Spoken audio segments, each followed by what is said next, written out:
എന്നെ കേൾക്കുന്ന എല്ലാവർക്കും നമസ്കാരം. ശിവഗിരി ചരിത്രം അധ്യായം 2. കഴിഞ്ഞ അധ്യായത്തിൽ ഗുരുദേവൻ ശിവഗിരിയിൽ സ്ഥാപിച്ച ശിവക്ഷേത്രം വരെയാണ് നമ്മൾ പറഞ്ഞു നിർത്തിയത്. 1903 മുതൽ 1906, 1907 കാലഘട്ടം വരെയുള്ള ചരിത്ര സംഭവങ്ങളാണ് ഞാൻ പറഞ്ഞത്. അതുകൊണ്ട് തന്നെ എന്നെ കേൾക്കുന്നവർ ഒരിക്കലും വിചാരിക്കരുത് ഈ കാലമത്രയും ഗുരുദേവൻ ശിവഗിരിയിൽ തന്നെ മുഴുവൻ സമയവും കഴിയുകയായിരുന്നുവെന്ന്. അങ്ങനെയല്ല. സാധാരണ എന്നതുപോലെ ഈ സമയങ്ങളിലും ഗുരുദേവൻ പല യാത്രകളും ചെയ്തുകൊണ്ടേയിരുന്നു. പക്ഷേ എപ്പോഴും ശിവഗിരിയിലേക്ക് തന്നെ തിരികെയും വന്നിരുന്നു. ഇതിൽ പല യാത്രകളും സംഭവങ്ങളും അത്ഭുതാവഹവും അവിശ്വസനീയവുമാണ്. അത് സ്വാഭാവികമാണ് താനും. ഒരിക്കൽ ഗുരുദേവ ശിഷ്യനായ നടരാജഗുരു വർക്കലയിൽ വെച്ച് ഗുരുദേവനെ സമീപിച്ച് ഗുരുവിൻ്റെ ഒരു ജീവചരിത്രം എഴുതുവാനുള്ള ആഗ്രഹം പ്രകടിപ്പിച്ചു. അപ്പോൾ ഗുരുദേവൻ നടരാജഗുരുവിനോട് ചോദിച്ചു, അങ്ങനെ ഒരു ജീവചരിത്രം എഴുതിയാൽ വായനക്കാർ വിശ്വസിക്കുമോ എന്ന്. അത് ശരിയുമല്ലേ? കാരണം ഗുരുദേവൻ്റെ കൂടെ യാത്ര ചെയ്തുകൊണ്ടിരുന്ന കുമാരനാശാൻ ഗുരുവിനെ അമാനുഷ്യൻ എന്നല്ലേ വിശേഷിപ്പിച്ചിരുന്നത്? എന്നു മാത്രമല്ല, കുമാരനാശാൻ ഗുരുദേവനെക്കുറിച്ച് പാടിയതുകൂടി കേട്ടു നോക്കൂ.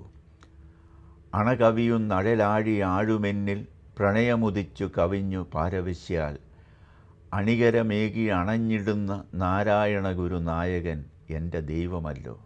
അതെ, എൻ്റെ ദൈവമല്ലോ എന്നാണ് കുമാരനാശാൻ പാടിയത്. ആ ചൈതന്യത്തിൻ്റെ കാരുണ്യമൂർത്തിയുടെ പല പ്രവൃത്തികളും അന്നും ഇന്നും നമ്മുടെ അറിവിനും സങ്കല്പത്തിനും ചിന്താശക്തിക്കും അതീതമായിരുന്നില്ലേ? അങ്ങനത്തെ പല സംഭവങ്ങളും യാത്രാ വിവരണങ്ങളും സാന്ദർഭികമായി ഉൾക്കൊള്ളിക്കേണ്ടി വന്നേക്കാം. നമുക്ക് ചരിത്ര സംഭവങ്ങളിലേക്ക് കടക്കാം. ശിവഗിരിയിൽ ഗുരുദേവൻ സ്ഥാപിച്ച ശിവക്ഷേത്രത്തിന് എന്തുപറ്റി എന്നുവരെ പറഞ്ഞുകൊണ്ട് ഈ അധ്യായം ഉപസംഹരിക്കുകയും ചെയ്യാം. 1905 ഒരിക്കൽ ശ്രീനാരായണ ഗുരുദേവൻ ശിവഗിരിയിൽ വിശ്രമിക്കുകയായിരുന്നു. അപ്പോഴവിടെ ചൈതന്യസ്വാമി, ശാന്തലിംഗസ്വാമി, മാധവാനന്ദസ്വാമി, മഹാകവി കുമാരനാശൻ തുടങ്ങി പലരും ഗുരുമുഖത്ത് നിന്നും പല കാര്യങ്ങളും ഗ്രഹിച്ചുകൊണ്ട് രാത്രി മുഴുവൻ ഗുരുവിനൊപ്പം കഴിച്ചുകൂട്ടി. ഗുരുവാണി കേട്ടുകൊണ്ടിരിക്കുന്ന ആർക്കും ഉറക്കം വന്നില്ലെങ്കിലും നേരം വൈകിയത് കാരണം ഗുരുവിന് വിശ്രമിക്കുവാൻ വേണ്ടി അന്നത്തെ സംഭാഷണം അവർ മതിയാക്കി. ഗുരുമുറിയിൽ കയറി വാതിൽ ചാരുന്നതുവരെ അവർ അവിടെ കാത്തു നിന്നിട്ട് എല്ലാവരും അവിടെ ഉറങ്ങുവാൻ കിടന്നു. രാപ്പാടികളുടെ ശബ്ദമല്ലാതെ എങ്ങും പൂർണ്ണ നിശബ്ദത. അന്നൊരു കറുത്തവാവ് ദിവസമായിരുന്നു. ചെടികളെയും മറ്റും തഴുകിയെത്തുന്ന ചെറുതെന്നൽ. സുഖമായിട്ടുറങ്ങുവാൻ പറ്റിയ കാലാവസ്ഥ. എല്ലാവരും വളരെ പെട്ടെന്ന് തന്നെ ഉറക്കത്തിലായി. നിശയുടെ പല യാമങ്ങൾ കൊഴിഞ്ഞു വീണുകൊണ്ടേയിരുന്നു. സാവധാനം കിഴക്കൻ ചക്രവാളത്തിൽ ഉദിച്ച സൂര്യകിരണങ്ങൾ ശിവഗിരിക്കുന്നിലും ഒരു പുതുപ്രഭാതത്തിൻ്റെ ശോഭ പടർത്തി തുടങ്ങി. ഗുരുശിഷ്യന്മാർ ഓരോരുത്തരായി എഴുന്നേറ്റ് പ്രഭാത കർമ്മങ്ങളിൽ ഏർപ്പെട്ടു തുടങ്ങി. അപ്പോഴും ഗുരുദേവൻ കിടക്കുന്ന മുറിയുടെ വാതിൽ അടഞ്ഞു തന്നെ കിടന്നു. അധികം താമസിയാതെ ഗുരുദേവൻ കതക് തുറന്ന് സുസ്മേരവദനായി ശിഷ്യന്മാരുടെ അടുക്കലെത്തി. ചില സംഭാഷണങ്ങൾക്ക് ശേഷം എല്ലാവരും പ്രഭാത ഭക്ഷണം കഴിച്ചു. അതിനുശേഷം ഓരോരുത്തരും അവരവരുടെ ദിനചര്യകളിലേക്ക് ഏർപ്പെട്ടു തുടങ്ങി. ഈ സമയം ഒരു കൂട്ടം ആൾക്കാർ ഓടിക്കിതച്ചു വന്ന് സംഭ്രമത്തോടുകൂടി ഗുരു ശിഷ്യന്മാരോട് ചോദിച്ചു, ഗുരുവിങ്ങെത്തിയില്ലേ? വന്നവരെ ഗുരു ശിഷ്യന്മാർക്ക് പെട്ടെന്ന് തന്നെ മനസ്സിലാക്കി. കാരണം അവർ അവിടുത്തെ നിത്യസന്ദർശകരായിരുന്നു. അത് ഗുരുദേവന് പൂർവ്വബന്ധമുള്ള തികഞ്ഞ ഗുരുഭക്തനായ സി വി കൃഷ്ണനും മക്കളായ വേലുവും ഭാനുവും മറ്റുമാണ്. ഈ PK ഭാനുവാണ് പിൽക്കാലത്ത് സ്വാമി ധർമാനന്ദജി എന്ന് പ്രസിദ്ധനായത്. അദ്ദേഹം ഗുരുദേവ ജീവചരിത്രകാരൻ കൂടിയാണ്. ഗുരുദേവൻ്റെ ഒരു ശിഷ്യൻ ഉടനെ ചോദിച്ചു, എന്താ അങ്ങനെ ചോദിക്കുന്നത്? ഗുരുദേവൻ ഇന്നലെ ഇവിടെ തന്നെ ഉണ്ടായിരുന്നല്ലോ. ഞങ്ങൾ രാത്രിയിൽ വളരെ വൈകിയതുവരെ ഗുരുവുമായി സംസാരിച്ചുകൊണ്ട് ഇരിക്കുകയായിരുന്നു. അതുമൂലം ഞങ്ങൾ വളരെ താമസിച്ചാണ് കിടന്നതുപോലും. അപ്പോൾ കൃഷ്ണൻ പറഞ്ഞു, അതെങ്ങനെയാണ് ഒക്കുന്നത്? ഇന്നലെ അർദ്ധരാത്രിയിൽ ഗുരുദേവൻ ഞങ്ങളുടെ വീട്ടിൽ വന്നിരുന്നല്ലോ. അവിടെ തന്നെയാണ് കിടന്നുറങ്ങിയതും. അപ്പോൾ ചില സംഭവങ്ങളുമുണ്ടായി. മറ്റൊരു ശിഷ്യൻ, എന്താ പറ്റിയത്? നിങ്ങൾ കാര്യം പറയൂ. അപ്പോൾ വേലുവാണ് സംസാരിച്ചു തുടങ്ങിയത്. വേലു തൻ്റെ കൈകൾ കാണിച്ചുകൊണ്ട്, ഇത് കണ്ടോ, ഉറുമ്പ് കടിച്ചതാ. ഗുരു എപ്പോൾ വന്നാലും കിടക്കുവാൻ വേണ്ടി ഒരു പാ അയയിൽ തൂക്കിയിട്ടിരിക്കും. ഇന്നലെ ആ പായെടുത്ത് ഗുരുവിന് കിടക്കുവാൻ വേണ്ടി വിരിക്കുവാൻ തുടങ്ങിയപ്പോൾ അതിലെ ഉറുമ്പുകൾ എന്നെ കടിച്ചതാണ്. ഞാൻ പുറത്ത് കൊണ്ടുപോയി ആ ഉറുമ്പിനെ കുടഞ്ഞു കളയാൻ തുടങ്ങിയപ്പോൾ ഗുരുദേവൻ വിലക്കി. വേണ്ട, അതിനെ ഉപദ്രവിക്കേണ്ട, അതിനും ആളെ അറിയാം. ഗുരുദേവൻ ആ ഉറുമ്പിൻ കൂടുള്ള പായിൽ തന്നെയാണ് കിടന്നുറങ്ങിയത്. എന്നിട്ടും ഗുരുവിനെ ഒരു ഉറുമ്പ് പോലും കടിച്ചില്ല. ഞങ്ങൾ ഗുരുദേവൻ ഉറങ്ങുന്നത് വരെ അവിടെ തന്നെ അങ്ങനെ നോക്കി നിൽക്കുകയായിരുന്നു. അപ്പോൾ കൃഷ്ണൻ്റെ ഇളയ മകനായ ഭാനു ഇടയ്ക്ക് കയറി പറയാൻ തുടങ്ങി, അതുമാത്രമോ, ഗുരുദേവൻ എപ്പോൾ വന്നാലും കൊടുക്കണമെന്ന് സങ്കല്പിച്ചുകൊണ്ട് 3-4 മാസങ്ങൾക്ക് മുമ്പ് വീട്ടുമുറ്റത്തുണ്ടായ തേൻ കദളി വാഴക്കുല വല്യമ്മ പടലകളാക്കി തട്ടിന്മേലുള്ള ഒരു കലത്തിൽ സൂക്ഷിച്ചു വെച്ചിരുന്നു. ഇന്ന് ഗുരുദേവൻ വന്നപ്പോൾ എല്ലാവരും അത് മറന്നുപോയിരുന്നു. എന്നാൽ ഗുരു അത് ഓർമ്മിപ്പിക്കാൻ എന്ന പോലെ ചോദിച്ചു, തട്ടുംപുറത്ത് പഴമോ മറ്റോ ഉണ്ടോ എന്ന്. കാണും, കാണാതിരിക്കില്ല. വല്യമ്മ ഗുരുവിന് വേണ്ടി സങ്കല്പിച്ച് വെച്ചിരുന്ന പഴക്കുലയുടെ കാര്യം അപ്പോൾ മാത്രമാണ് എല്ലാവരും ഓർത്തത്. പക്ഷേ ഒരു 4 മാസം മുമ്പാണ് ആ കുല തട്ടുംപുറത്ത് വെച്ചത്. ഇപ്പോഴത് അഴിഞ്ഞുപോയി കാണുമല്ലോ. എന്നാൽ ചെന്ന് നോക്കിയപ്പോൾ 4 മാസം പഴക്കമുണ്ടായിട്ടും ഇപ്പോൾ കഴിക്കുവാൻ പാകത്തിനുള്ള പഴമായിരിക്കുന്നത്. ഇങ്ങനെ എന്തെല്ലാം സംഭവങ്ങൾ! എന്നെ കേൾക്കുന്നവർ തന്നെ അതിൻ്റെ പൊരുൾ തേടുക. ദിവസങ്ങൾ വീണ്ടും പലതു കഴിഞ്ഞു. അങ്ങനെ ഒരു ദിവസം കോട്ടയം കുമരകത്ത് നിന്നും കുറച്ച് ആൾക്കാർ ഗുരുവിനെ കാണുവാനെത്തി. അവർക്കൊരു ക്ഷേത്രം ഗുരുദേവൻ സ്ഥാപിച്ചു കൊടുക്കണം. അതാണ് അവരുടെ ആഗ്രഹം. അത് കേട്ടയുടൻ ഗുരുദേവൻ കൽപ്പിച്ചു, ക്ഷേത്രമല്ല ഇപ്പോൾ ആവശ്യം, ആദ്യം ഒരു സ്കൂളും മഠവും വേണം, അതിനുശേഷമാകാം ക്ഷേത്രം. അത് കേട്ട മാത്രയിൽ വന്നവർ പറഞ്ഞു, അതിനൊക്കെയുള്ള ഏർപ്പാടുകൾ ഞങ്ങൾ ചെയ്തിട്ടുണ്ട്. അങ്ങനെ മലയാള മാസം 1080 കുംഭമാസത്തിൽ 1905 ഉദ്ദേശം ഫെബ്രുവരി മാർച്ച് മാസത്തിൽ ആലപ്പുഴയെത്തിയ ഗുരുദേവൻ ഒരു വള്ളത്തിൽ കയറി കുമരകത്തേക്ക് തിരിച്ചു. ആ കാഴ്ച കാണേണ്ടത് തന്നെയായിരുന്നു. ഗുരുദേവൻ സഞ്ചരിക്കുന്ന വള്ളത്തിൻ്റെ പുറകിലും 2 വശങ്ങളിലുമായി നയനമനോഹരമായി അലങ്കരിച്ചിരിക്കുന്ന അനേകം കളിവഞ്ചികൾ അകമ്പടി പോകുന്നു. താളാത്മകമായി തുഴഞ്ഞു പോകുന്ന വള്ളങ്ങളിൽ നിന്നും വള്ളപ്പാട്ടിൻ്റെ ചാരുതയോടുകൂടി ഒഴുകി വരുന്ന ഗുരുദേവ സ്തുതിഗീതങ്ങൾ. ഒരു നിമിഷം കണ്ണുകൾ അടച്ചുകൊണ്ട് ആ കാഴ്ച കാണുവാൻ ശ്രമിച്ചു നോക്കിയാൽ ഒരു പക്ഷേ ഇപ്പോഴും നമുക്ക് ആ കാഴ്ച കാണാം.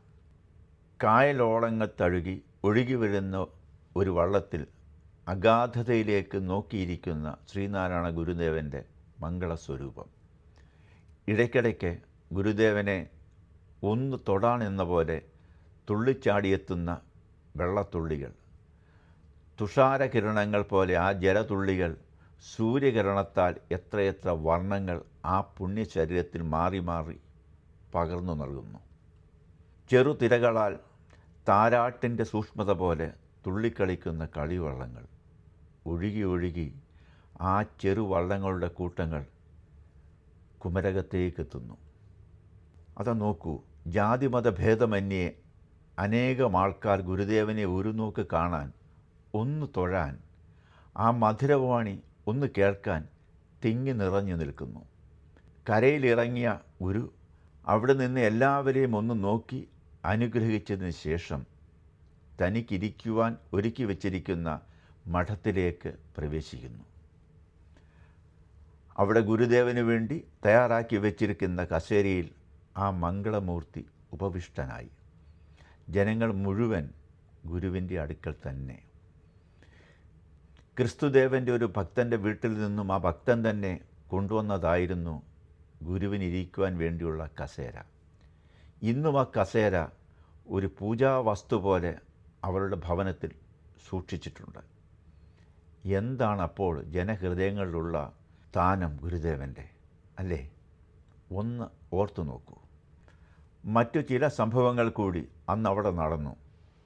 ഈ വീഡിയോയുടെ ദൈർഘ്യം കൂടുമെന്നുള്ളതുകൊണ്ട് അവ വിവരിക്കുന്നില്ല. അവിടെ ഒരു പ്രതിഷ്ഠ ചെയ്യുവാനുള്ള സമയമായി. സുബ്രഹ്മണ്യനെ സങ്കല്പിച്ചുകൊണ്ട് ഗുരുദേവൻ അവിടെ ഒരു വേലാണ് പ്രതിഷ്ഠിച്ചത്.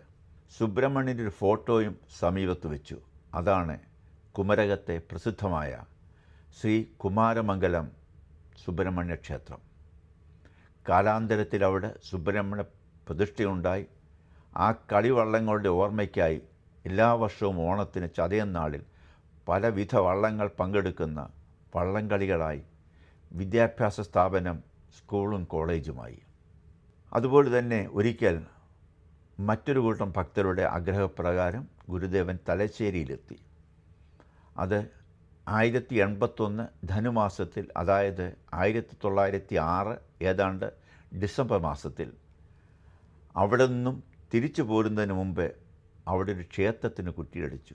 അതാണ് പ്രസിദ്ധമായ തലശ്ശേരി ജഗന്നാഥ ക്ഷേത്രം. ജഗന്നാഥ ക്ഷേത്രത്തിനെക്കുറിച്ച് വിശദമായി നമുക്ക് മറ്റൊരു വീഡിയോ ചെയ്യാം. കാരണം ആ ക്ഷേത്രത്തിനും അവിടെ നടന്ന സംഭവങ്ങൾക്കും അത്രമാത്രം പ്രാധാന്യമുണ്ട്.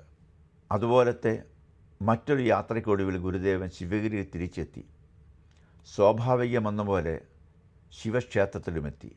അവിടെ കണ്ടൊരു കാഴ്ച ഗുരുവിനെ അത്ഭുതപ്പെടുത്തി. ഗുരുദേവൻ്റെ ഒരു ഭക്തൻ അതീവ ഭക്തിയോടെ അവിടെ പൂജകൾ ചെയ്യുകയാണ്. അനിർവചനീയമായ മുഖഭാവത്തോടെ ആ പൂജകളൊക്കെ കണ്ട് തേജസ്വിയായ ഗുരുദേവൻ അക്ഷോഭ്യനായി ഒരു വെണ്ണക്കൽ പ്രതിമ പോലെ അവിടെ നിന്നുപോയി. പൂജകൾ കഴിഞ്ഞ് ഗുരുശിഷ്യൻ തൻ്റെ ആരാധ്യദേവനെ മുൻപിൽ കണ്ടപ്പോൾ എന്തു ചെയ്യണമെന്നറിയാതെ കുഴങ്ങി നിൽക്കുകയാണ്. ഭക്തിയാണോ ഭയമാണോ ആ മുഖത്തുനിന്ന് വായിച്ചറിയുവാൻ പ്രയാസം. പക്ഷേ ഗുരുഭക്തനായ അയാൾ പെട്ടെന്ന് തന്നെ ഗുരുദേവ പാദങ്ങളിൽ സാഷ്ടാംഗം പ്രണമിച്ചു. കാരുണ്യമൂർത്തിയായ ഗുരുദേവൻ ആ ഭക്തനെ എഴുന്നേൽപ്പിച്ചുകൊണ്ട് സ്നേഹത്തോട് ചോദിച്ചു, നീ എന്താണ് ഈ ചെയ്തത്? അത് കേട്ട മാത്രയിൽ തന്നെ ഒരു കൊച്ചുകുട്ടിയെപ്പോലെ കരഞ്ഞുകൊണ്ട് അയാൾ പറഞ്ഞു, എനിക്ക് പൂജിക്കേണ്ടത് എൻ്റെ ഗുരുവിനെയാണ്, എൻ്റെ ഗുരുദേവനെയാണ്. അതുകൊണ്ടാണ് ഞാൻ അങ്ങ് പ്രതിഷ്ഠിച്ച പ്രതിഷ്ഠ മാറ്റി അവിടുത്തെ പാദുകം അവിടെ വെച്ചത്. അവിവേകമാണെങ്കിൽ പൊറുക്കണം. ഊണിലും ഉറക്കത്തിലും എപ്പോഴും അവിടുത്തെ വചനങ്ങളും അങ്ങയോടുള്ള ഭക്തിയും മാത്രമേ എൻ്റെ മനസ്സിലുള്ളൂ. മറ്റുള്ളവരുടെ കാര്യവും അതുതന്നെയാണ്. അപ്പോൾ ഗുരുദേവൻ ചോദിച്ചു, എൻ്റെ പാദുകം ഞാനായി സങ്കല്പിക്കാം എങ്കിൽ ശിവപ്രതിഷ്ഠയും എന്തുകൊണ്ട് ഞാനായി സങ്കല്പിച്ചുകൂടാ? പിന്നൊന്നും പറയാതെ ഒരു ഗൂഢമന്ദസ്മിതം ചൊരിഞ്ഞുകൊണ്ട് ഗുരു അവിടെ നിന്നും മടങ്ങിപ്പോന്നു. എന്തായിരുന്നു ഗുരുവിൻ്റെ ആ മന്ദഹാസത്തിൻ്റെ പൊരുൾ? തുടർന്ന് നടന്ന സംഭവങ്ങൾ ഒരു പക്ഷേ അതിനുള്ള മറുപടിയാകാം. അധികം താമസിയാതെ സാധാരണക്കാർക്ക് അജ്ഞാതമായ എന്തോ കാരണത്താൽ ശിവഗിരിയിൽ ഗുരുദേവൻ സ്ഥാപിച്ച ശിവക്ഷേത്രം അഗ്നിക്കിരയായി. അതറിഞ്ഞപ്പോഴും ഗുരുവിൻ്റെ മുഖത്തൊരു മന്ദഹാസം ഉണ്ടായിരുന്നില്ലേ? ഭക്തരുടെ മനസ്സറിഞ്ഞ ഗുരുദേവ സങ്കല്പത്താൽ ആ ശിവക്ഷേത്രം അഗ്നിദേവൻ തൻ്റെ കരങ്ങളിലേക്ക് ഭക്തിയാദരപൂർവ്വം സ്വീകരിച്ചതാണോ? അതോ ശിവഗിരിയിലുടൻ ശിലാസ്ഥാപനം നടത്തുവാൻ പോകുന്ന മറ്റൊരു പ്രതിഷ്ഠയുടെ ഷഠാധാര പ്രതിഷ്ഠയായിരുന്നോ അത്? അറിയില്ല. ഗുരുവാണിയും കർമ്മവും എൻ്റെ അറിവിനും ചിന്തയ്ക്കും അപ്പുറമാണ്. എന്താണ് ഷഠാധാര പ്രതിഷ്ഠ? ശിവഗിരിയിൽ ഇനി നടക്കുവാൻ പോകുന്നത് എന്തു പ്രതിഷ്ഠയാണ്? അതിനെക്കുറിച്ചുള്ള വിവരണം അടുത്ത വീഡിയോയിൽ ഉൾക്കൊള്ളിക്കാം. നമുക്ക് ഗുരുദേവ ചരിത്രവും മാഹാത്മ്യവും ഒന്നിച്ചു പഠിക്കാം. ഗുരു കൽപ്പിച്ചതുപോലെ വാദിക്കാനും ജയിക്കാനുമല്ല, അറിയാനും അറിയിക്കാനുമാണ്. ഈ ചാനൽ അങ്ങനെ പ്രയോജനപ്പെടുത്താം. എന്താ? ഇത്രയും നേരം എന്നെ കേട്ടുകൊണ്ടിരുന്ന നിങ്ങൾക്ക് എന്തെങ്കിലും ഒരു പുതിയ അറിവ് പകർന്നു നൽകുവാൻ എനിക്ക് കഴിഞ്ഞിട്ടുണ്ടെങ്കിൽ ഞാൻ കൃതാർത്ഥനാണ്. കൂടുതൽ കാര്യങ്ങൾ കേൾക്കുവാനും അന്യോന്യം സംവദിക്കുവാനും ഈ ചാനൽ ഇതുവരെ സബ്സ്ക്രൈബ് ചെയ്യാത്തവർ ഒന്ന് സബ്സ്ക്രൈബ് ചെയ്യണമേ എന്ന് അപേക്ഷിക്കുകയാണ്. എല്ലാവർക്കും ഗുരുദേവ അനുഗ്രഹം ഉണ്ടാകട്ടെ. നമസ്കാരം.